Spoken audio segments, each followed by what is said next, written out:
ଭାରତର ଦବଦବା ଜାରି ଶ୍ରୀଲଙ୍କା ଦଳ ଉପରେ। ଗାଲେ ଷ୍ଟାଡିୟମରେ ଖେଳାଯାଇଥିବା ପ୍ରଥମ ଟେଷ୍ଟର ଦ୍ୱିତୀୟ ଦିନରେ ଭାରତ ଶ୍ରୀଲଙ୍କା ବିପକ୍ଷରେ ଖେଳ ଶେଷ ସୁଦ୍ଧା 116 ଓଭରରେ 9ଟି ୱିକେଟ୍ ହରାଇ 460 ସ୍କୋର କରିଥିଲା।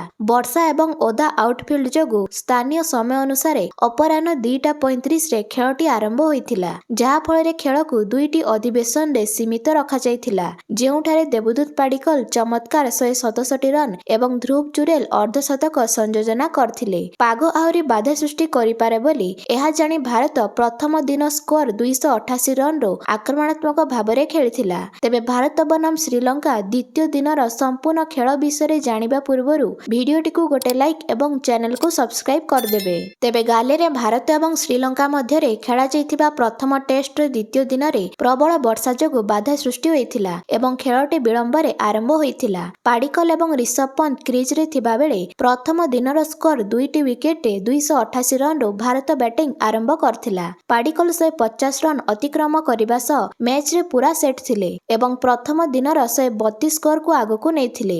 ରିଷଭ ପନ୍ତ ତାଙ୍କ ସାଥ ଦେଇଥିଲେ।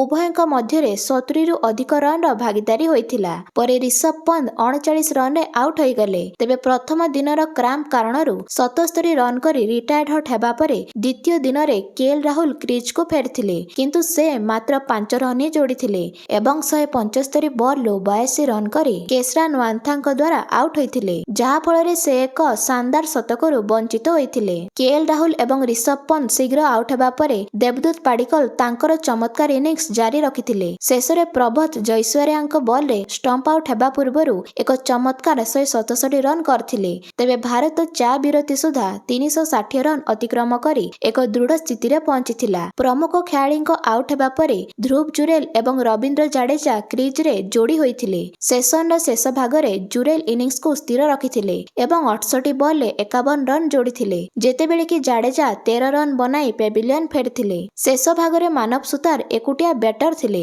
ଯିଏକି 24 ରନ୍ କରିଥିଲେ। ବାକି ବୋଲର ମହମ୍ମଦ ସିରାଜଙ୍କ 11 ରନ୍, କୁଲଦୀପ ଯାଦବଙ୍କ 12 ରନ୍ ସହ ଭାରତ ପ୍ରଥମ ଇନିଂସରେ 460 ରନ୍ କରିଥିଲା। ତେବେ ଭାରତର ଦଳଗତ ରଣନୀତିରେ ଖେଳ ପରବର୍ତ୍ତୀ ବିଶ୍ଳେଷଣ ଏବଂ ପ୍ରେସ୍ ନୋଟରେ ଭାରତର ଏକ ବଡ଼ ବ୍ୟାଟିଂ କରିବାର ଉଦ୍ଦେଶ୍ୟ ଥିଲା ଏବଂ ନିଜର ସ୍ପିନ୍ ଆଟାକରେ ଗାଲେର ଟର୍ଣ୍ଣିଂ ପିଚ୍ର ଫାଇଦା ଉଠାଇବାର ଯୋଜନା ମଧ୍ୟ ରହିଥିଲା। ଆପଣମାନଙ୍କୁ କ'ଣ ଲାଗୁଛି? ଶ୍ରୀଲଙ୍କା ପ୍ରଥମ ଇନିଂସରେ କେତେ ରନ୍ ବନାଇବ? ନିଜ ନିଜ ମତାମତ କମେଣ୍ଟ ମାଧ୍ୟମରେ ଜଣାନ୍ତୁ।